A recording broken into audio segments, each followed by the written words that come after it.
last state of that man is worse than the first. May the words of my mouth and the meditation of my heart be always acceptable in thy sight, O Lord, my strength and my Redeemer.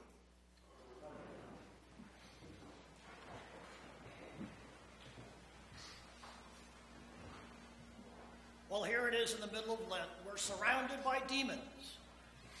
Last week, Jesus helped a young woman who was vexed with the devil and her daughter. 2 weeks ago, Jesus battled the master demon himself and finally told him to get thee hence.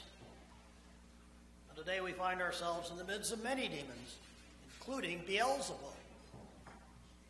Today's gospel is a rich and powerful story, jam-packed with complex theology.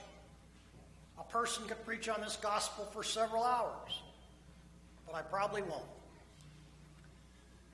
This gospel is made up of several smaller stories.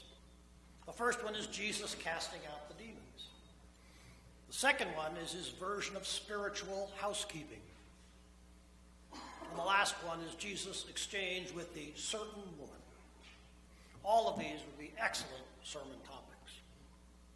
We will look this morning at the middle section, the spiritual housekeeping. It's certainly the most difficult to comprehend. It's perhaps the most important to our visions of Lent. This section is perhaps better handled by being broken down into smaller passages. The first one, when the unclean spirit has gone out of a man, he walketh through dry places, seeking rest. Here, someone with a cleansed soul, through penance or fasting or confession, goes out into the world. His soul is clean, but empty. But the secular world is a dry place and does not offer fulfillment, does not offer the man any spiritual rest. So he saith, I will return to my place, whence I came out. He decides to return to the place of his former iniquity. A bad choice. Peter, in his second letter, tells of the consequences of such a choice. The dog has turned to his own vomit again, and the sow was washed to her wallowing in the mire. These are not good places to be. When he gets to his house, he findeth it swept and garnished. His house is indeed clean, but empty, like his soul. St. Ambrose writes that the house was garnished with a superficial, legalistic cleanness, but more than ever, stained of heart. Also, he taketh to him 7 other spirits more wicked.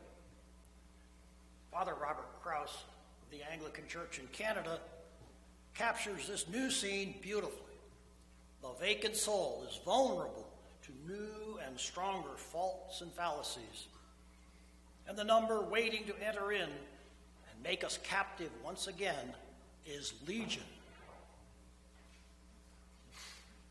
The 7 new deadly demons are likely the 7 deadly sins: anger, envy, greed, gluttony, pride, lust, and sloth.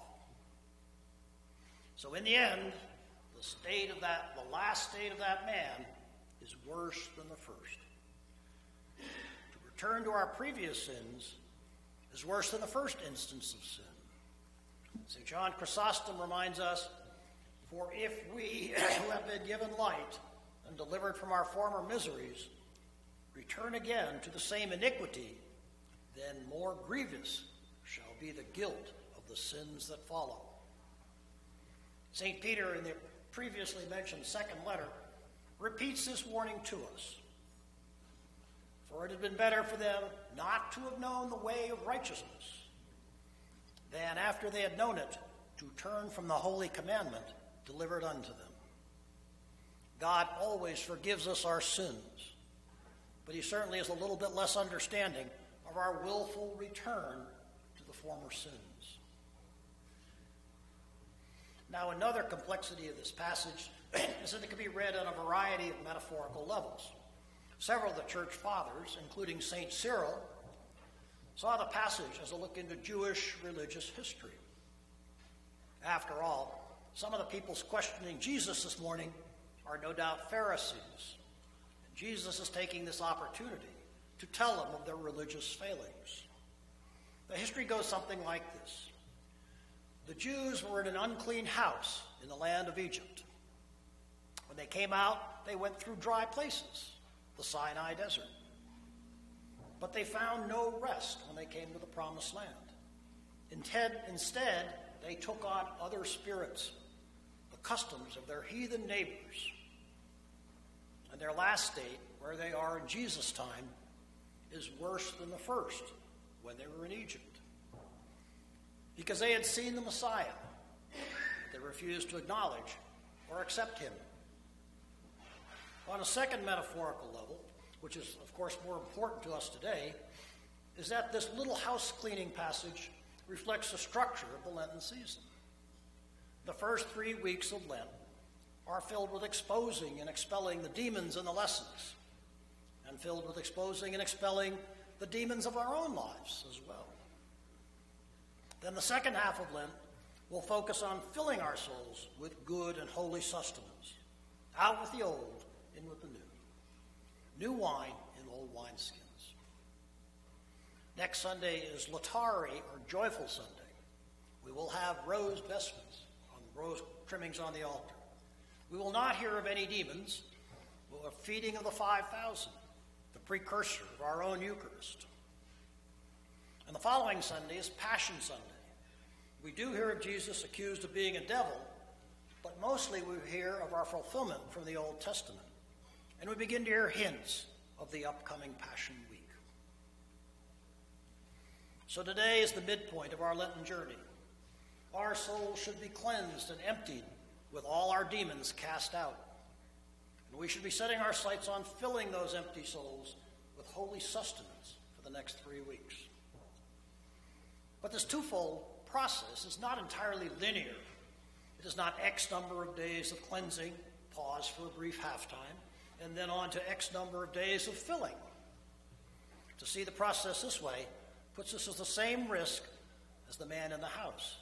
We may feel a period of emptiness, and we may think about returning to our older ways. The process of purging and filling our souls should be an ongoing process. We must cleanse a few demons, and then fill in with a few holy thoughts. And we do it again and again. This process is not purely Lenten. It should go on throughout the whole year. Indeed, throughout our whole lives. Lent is just the period where we focus most closely on this process. And if we earnestly take the advice of Jesus to cleanse and refill our souls, perhaps at the end of Holy Week, we too can echo the words of this ancient Anglican hymn. Forgive the ill that we have wrought, increase the good that we have sought, that we at length our wanderings o'er may please God now and evermore.